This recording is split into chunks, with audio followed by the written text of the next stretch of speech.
My name is Courtney Steves, and I'm the events coordinator for Feels Good. Well, traditionally it was a online art and music networking community. It kind of veered away from online after a few years, recognizing that our forte was throwing events and building that community for real. And it started almost 9 years ago. We hold about 6 events a year. Our big ones are our Christmas show and Folly Fest, of course. It's a not-for-profit organization run by board of directors. Currently, our president is Stephen Lewis. We have Jay Merrill as our secretary. We just had an AGM a couple weeks ago, so we did some voting. We've got about 8 or 9 people on our board of directors. As far as I can remember, it's funny because it just kind of started trickling in and grew from this idea. Paul and Mumble. Paul and I and actually Keith Hallett and Tyler McGee were all living together in Fredericton, and Paul came home one day and was like, "Oh, I've got this great idea. We were talking about it. We're gonna do music and art and live stages, and we're gonna throw a festival, and we're gonna have online community, and we're gonna get artists to put up their work, and it's gonna be awesome." And I was just like, Paul's a dreamer. When he gets latched onto an idea, he really goes for it. I'm Paul McAllister, and I'm one of the creators of Feels Good and Folly Fest. We focus on developing collaborative communities or creating collaborative developments, or any combination of those words. That's what we are. So we focus on local creation, local talent, local celebration, right? So we're all about New Brunswick. Not necessarily just New Brunswick, but this community here on the East Coast, focusing on art, music, food, anything that celebrates who we are. And I grew up in Fredericton with the idea that I needed to get out of Fredericton because we were just a small East Coast town. There was nothing going on. It was boring, blah, blah, blah. Turned 18, booted her to Toronto, where I acted for a couple of years and had some success. Did a couple of commercials and nighted at medieval times for a period. But it wasn't for me. The big city was a bit too much. I mean, you're just this itty bitty little speck, like this big kind of span of stars of people that are all doing their own thing, which is great. But it wasn't for me. So I tried it west. Worked on a racetrack for a while. That wasn't for me either. So I came back home kind of with my tail between my legs. An interesting story. I came back home with the idea of just getting my feet back under me and then heading back to Toronto and acting again. Went back to Toronto, didn't pan out.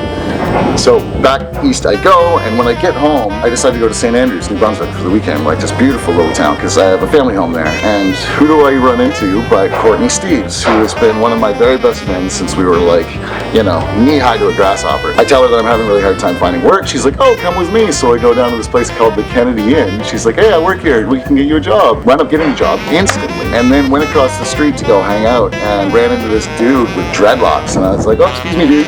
And he gave me a look, and that was Mumble. Within hours of being home, because I literally got home, went to St. Andrews. I had met Mumble and Courtney and I, all three of us kind of like joined forces, and within a year or so Feels Good had started. And at first Feels Good was giving us a reason to party and celebrate, right? Because I was a visual artist, I still am. Mumble was a musician, and Courtney has this really great organizational brain and does some art and some music herself. Great pairing. We loved it. We really were excited about what was happening in New Brunswick musically and artistically, and so we decided to create this. Here we are this many years later, and pretty great job. It really Feels Good is really what sums it up. We're not about anger, we always try and keep things on a really happy-go-lucky kind of time. There's always things happening, we have live art, or we'll have a carnival, or we try our best to pay fair wages to our local artists and musicians. As the festival grows, we're able to do that better and better, which is really wonderful. When it comes to our food vendors, we have a local mandate for that, which is really cool. We target to hit 70% local, whether it be sourced locally or grown locally. June is a little bit difficult. It's not full-blown growing season yet, but food vendors do an amazing job, and it's all about just supporting local artists and musicians, and then bringing in a few kicker headliners to top it off. This year we had Talk from New York, Pneumatic Massive from Montreal, Gabrielle Palacci, originally from Argentina, 5 Alarm Funk, Slowco, Local Boys. Everyone loves a good Sunday evening with Slowco. This is the thing with the festival, is we have a bunch of big names, but a lot of people also come for, Hot Toddy and Isaac and Blue, who are a big name around here. And it was really cool to be able to bring them together this year. When people come from New York and Toronto and kind of bigger cities, and they come to the Village of Gagetown, and they're like, this is amazing.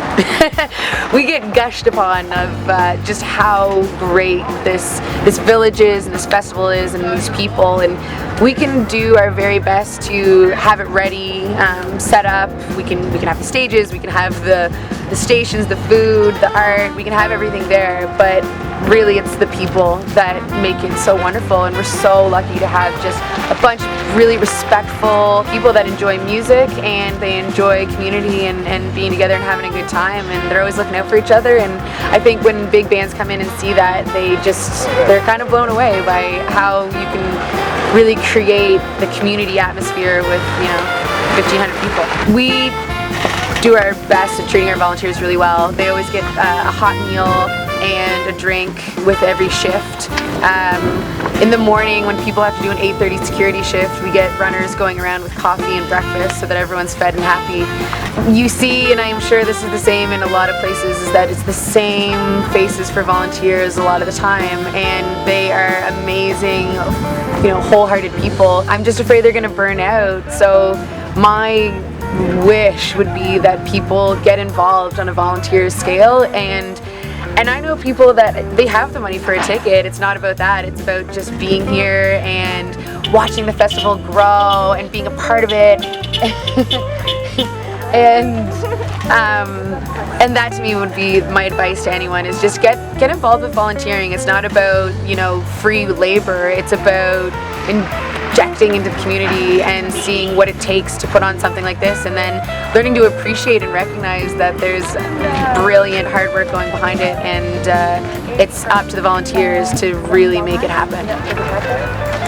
Now, originally it was myself and John Dennis, graphic designer, who does all of the graphics you see here. The two of us paired up. So when we first started it, the idea was it was a three-dimensional art project. So Feels Good would be the art you see being created at live music events. Feels Good would be the music you see created at live art events, tying all these things together and just kind of like living art here in the Maritimes. We'll end up pairing up with Pickaroos for a art show, just our very first art show. They sponsored us, and then afterwards we sat down with Sean. He's like, I kind of like what you guys are doing here. It seems really exciting. Would you be interested in a contract brewing? And so that was the birth of Feels Good, Imperial Pilsner. And we did a label competition, and the little dog on the cover, little Nate, that was my pug, Nate, who came to the first couple of Folly Fests actually, and unfortunately he's since passed, but that was the one that won. And to celebrate the launching of our beer, we were like, how should we do this? First, we thought we should put together a compilation CD of all the great New Brunswick artists and put it out with the beer. And then we were like, hey, maybe we should throw a festival to record the CD to put with the beer. And we were like, okay, well, what should we call it? And Sean Dunbar, I'll never forget it, he said, well, every year I have something I call Dunbar's Folly, that I just throw a bunch of money into and don't expect to get anything back. And so we got home, we looked around, we're like, Folly Fest? Yeah, Folly Fest, for sure, Folly Fest. So that's my story combined with the story of how Folly Fest came to be, as well as Feels Good. One thing we really love about Folly Fest and Feels Good is somehow we always wind up convincing friends that are in bands that have since broken up to have a reunion show, and we've had like Fat Jeebus and Olive Green is now touring again, and a big one for me this year was Hot Toddy and Isaac and Blewett, because that was a very kind of full circle experience. They played, the last time those guys played together was at Folly Fest 1. And that was also a memorable experience, because 1, crowd mound, 2, 20 people attending, and 3, freezing rain hurricane. It was awful, always uncomfortable. But anyway, Hot Toddy and Isaac Blewett did a great show to the 20 of us there, and we absolutely loved it. They loved it, and that was the end. We hadn't had Hot Toddy since. We've had Isaac and Blewett a couple times, but they did not play again after that. And this year, chatting with Joel LeBlanc from Hot Toddy, we kind of just had this brainstorm to try to make it happen, and we reached out and it happened. And it was one of those things that literal goosebumps, when you say, oh, I got goosebumps, it's like, no, they were just like rippling out all over everybody. It was so special. And that's one of the really great things about Folly Fest to me, is that you see these magical collaborative moments happen with musicians, with artists. Like sometimes there'll be a band playing and you'll look at what someone's painting and it's the same thing, really create special moments around the stage. The campground is something that's also quite special. We've always loved, I mean, I've been a festival goer for over a decade now, and I've always, well, obviously, Polyfest is almost 9 years old next year, but I've always loved the campground culture. And a lot of times people that run festivals are always figuring out how to get people away from the campground and to the site, like to the actual music. But I mean, that's half of the whole event. That's half of the whole experience, is the community village that springs up overnight. We've always tried to support that, you know, tried to support the costumes, the decorative campsites and things. So when we decided to build the Feels Good trophy for the Best Campsite Award, that was a deciding moment in the feel of this place, you know. Like, here we don't scold for being dirty, we reward for being tidy, and everyone rewards for being tidy, you know. Other campsites are giving out campsite awards. It's wonderful. So the first year we gave that trophy to, I think it was Moonshine Maggie that won it the first year. That was also one of those moments. It really is a community. When we say art music community, it really has become that, and I mean, it means the world to me, but it seems to mean the world to everyone. So I just want to say thank you to everybody that is involved, whether you're volunteering or whether you're just attending, because everyone is in it together. It's not just our festival, it's everyone that comes festival, and even those that can't make it, they're all, you know, there or in spirit, and just beyond thank you for everything that's happened. The village of Gagetown loves it, all of the Folly Fest crew loves it, all of the volunteers seem to love it, all of the people coming seem to love it, and all of the musicians and artists, and I'm just really, really happy and lucky to be part of such a great experience. You're welcome.